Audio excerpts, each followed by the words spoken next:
Jean Rhys's Wide Sargasso Sea, 1966, is a post-colonial prequel to Charlotte Bronte's Jane Eyre, giving voice to the marginalized character of Bertha Mason, the so-called madwoman in the attic.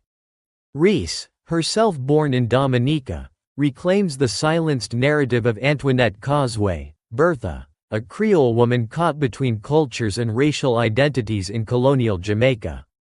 The novel is not just a retelling but a profound critique of colonialism, patriarchy, and the psychological violence of othering. The novel is divided into 3 parts, each illuminating Antoinette's trajectory from a lonely child in Jamaica to the infamous Bertha in Jane Eyre. Part 1. Antoinette's childhood, narrated by Antoinette. Set in the 1830s after the abolition of slavery, the first part focuses on Antoinette Causeway's early life. She is a white Creole girl living on the rundown Coulibaly estate in Jamaica with her mother, Annette, her mentally disabled brother Pierre, and black servants. Their family, once wealthy slave owners, is now impoverished and resented by the local black community. Antoinette is a lonely, sensitive child alienated from both the black Jamaicans, who see her as a remnant of colonial oppression, and the British colonizers, who view Creoles as racially and culturally inferior. Her mother Annette is also marginalized, especially by her husband's death and her descent into instability. After Annette remarries Mr. Mason, an Englishman, he ignores the racial tensions on the island. A servant sets fire to the house, resulting in Pierre's death and Annette's mental breakdown. Antoinette is sent to a convent school, and her mother dies shortly after. This section establishes Antoinette's psychological trauma, rootlessness, and longing for belonging. Part 2. Antoinette and Rochester's marriage, narrated alternately by Rochester and Antoinette. The second section shifts focus to Antoinette's marriage to an unnamed Englishman, implied to be Edward Rochester. He narrates much of this section in a dispassionate, alienated tone. The marriage, arranged by Antoinette's stepfather, comes with a substantial dowry. Rochester feels uncomfortable in the tropical setting and views the locals and their customs with suspicion. Despite initial passion, their relationship deteriorates quickly. Rochester learns from Daniel Causeway, a man claiming to be Antoinette's half-brother, that Antoinette's family has a history of madness. This poisons his view of her. He begins to distrust her entirely, convinced she is mad or bewitching him through Caribbean spiritual practices. He starts calling her Bertha, a name she hates, as a means of control and erasure. Antoinette, increasingly desperate, turns to Christophine, a black servant and woman, for help. Christophine gives Antoinette a potion to make Rochester love her again, but it only increases his revulsion and sense of being trapped. Rochester's internal colonialist mindset leads him to emotionally and physically dominate Antoinette. Feeling betrayed and displaced, he decides to take her back to England. Part 3. Antoinette in England, narrated by Antoinette. Now fully confined in the attic of Thornfield Hall in England, Antoinette is isolated, nameless, and reduced to a shadow of herself. The final part is short and dreamlike, reflecting her descent into madness. She experiences hallucinations, struggles with fragmented memories, and senses Christophine's voice and the smell of Caribbean flowers. In her dreams, she sees herself walking with a lit candle through the dark corridors of the house. The novel ends with Antoinette preparing to act on her vision, presumably setting the fire that destroys Thornfield Hall in Jane Eyre. Rhys does not depict the act directly but leaves it to the reader to connect her final dream-like resolution with the events of Bronte's novel. Character analysis. Antoinette Causeway, Bertha Mason. Antoinette is a complex figure, fragile, passionate, and psychologically fragmented. Born into liminality, she belongs nowhere. Not fully white, not fully black, not English, not Jamaican. Her Creole identity makes her an outsider in every social sphere. Rhys portrays her as a tragic figure shaped by abandonment, betrayal, and cultural dislocation. Her transformation into Bertha is a symbolic erasure of her identity. Edward Rochester, unnamed in the novel. Rochester is depicted very differently than in Jane Eyre. Here, he is not a romantic hero but a colonizer who exercises dominance over Antoinette. His discomfort in the Caribbean and eventual mistrust of Antoinette reflect his imperial mindset. By renaming and imprisoning her, he exerts patriarchal and colonial power. Christophine, a powerful and enigmatic figure, Christophine is a former slave from Martinique who practices OB. She serves as Antoinette's maternal protector and spiritual guide. As an independent black woman, Christophine resists both colonial and patriarchal structures.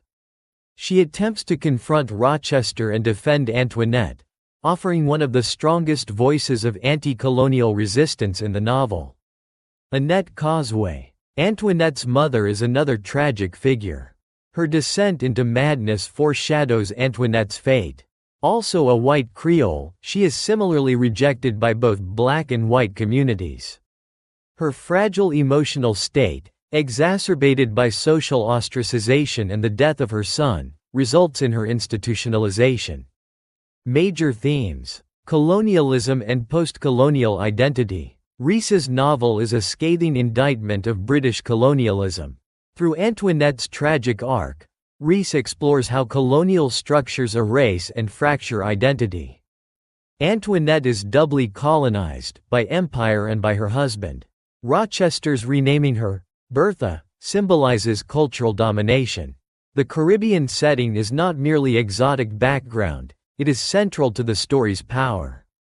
The post-emancipation racial tension, the decaying grandeur of former slave plantations, and the hybrid culture of the Creoles reflect the chaos left behind by empire. Madness and psychological trauma. Both Annette and Antoinette suffer from mental breakdowns. However, Rhys problematizes the concept of madness.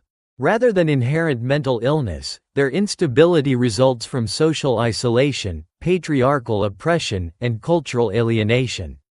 The label of madwoman becomes a tool of control. Rhys thus rewrites the madwoman in the attic trope. Antoinette's so-called insanity is shown to be the end product of trauma and suppression rather than congenital madness. Identity and renaming. Names are symbols of identity in wide Sargasso Sea. When Rochester calls Antoinette Bertha, it signifies his erasure of her personhood and heritage. She protests this vehemently, recognizing it as a form of annihilation. The fluidity and instability of identity is also mirrored in the fragmented narrative structure. Antoinette is caught in a liminal space, between black and white, Caribbean and European, sanity and madness. Gender and patriarchy. The novel is deeply feminist in its portrayal of the female experience. Antoinette is oppressed not only by colonialism but also by patriarchal norms. Rochester exerts control through physical relocation, emotional manipulation, and symbolic erasure. Christophine serves as a counter-figure, a woman who resists male dominance and colonial rule. However, even she is powerless to fully protect Antoinette from her fate. Cultural hybridity and language. Language in wide Sargasso Sea is a site of conflict. Antoinette speaks a mix of Creole and English, Christophine speaks patois. Rochester's internal monologue, rooted in standard British English, reveals his disdain for the otherness of Caribbean speech. The novel dramatizes cultural hybridity, showing how people like Antoinette, born between two worlds, are denied belonging in either. Narrative structure and style. Rhys employs multiple narrators and nonlinear storytelling. The shifting perspectives, primarily between Antoinette and Rochester, create an unsettling effect that mirrors the instability of identity and truth. Antoinette's voice is lyrical, fragmented, and dreamlike, reflecting her emotional volatility. Rochester's is cold, rational, and skeptical, exposing his colonial, patriarchal mentality. The language is sensual and rich in imagery, especially in descriptions of the Caribbean landscape. But this beauty is juxtaposed with a sense of decay and danger, a metaphor for the psychological and cultural disintegration at the novel's core. Symbolism. The Sargasso Sea. The title refers to a region in the Atlantic Ocean, symbolizing a space of stagnation and entrapment. Antoinette's life mirrors this condition, adrift, choked by external forces, unable to move forward or return to the past. Fire. Fire symbolizes both destruction and liberation. The fire at Coulibaly Estate results in Annette's mental collapse. The novel ends with Antoinette's vision of setting fire to Thornfield, suggesting both madness and final agency. The garden. Antoinette recalls a lush garden from her childhood, filled with exotic flowers but also decay and hidden threats. It evokes both paradise and a trap, echoing the biblical Eden and foreshadowing her fall. Historical and literary context. Rhys, writing in the 1960s, was responding to both post-colonial and feminist movements. By rewriting Jane Eyre from the perspective of the colonized and silenced woman, she engages in what post-colonial theorist Gayatri Spivak later called a counter-narrative to the imperial voice. In Jane Eyre, Bertha is monstrous, voiceless, and used as a plot device. Rhys rehumanizes her, questioning the moral foundations of Victorian literature and the empire itself. Critical reception and legacy. Wide Sargasso Sea is considered a landmark of post-colonial literature and feminist fiction. It revitalized interest in Jean Rhys, who had faded into obscurity before its publication. Critics praised the novel for its lush prose, psychological depth, and political insight. It has been widely studied in post-colonial, feminist, and comparative literary courses, often paired with Jane Eyre. Some critics, however, have noted limitations in Rhys's representation of Black Caribbean voices, arguing that while Antoinette's Creole identity is explored in depth, African-descended characters remain secondary. Nonetheless, Rhys's novel is widely acknowledged as a masterful reclamation of a marginalized narrative and a searing critique of empire. Conclusion. Wide Sargasso Sea is a powerful act of literary resistance. Jean Rhys gives voice to a character long silenced, interrogating the destructive legacies of colonialism, patriarchy, and racial injustice.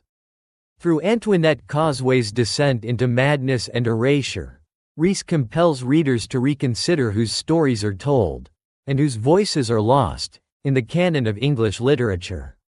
This prequel to Jane Eyre is not just an act of revision, it is a reclamation, a haunting and poetic journey into the psyche of a woman destroyed by forces beyond her control. Rhys's novel remains a timeless, tragic, and transformative work of fiction.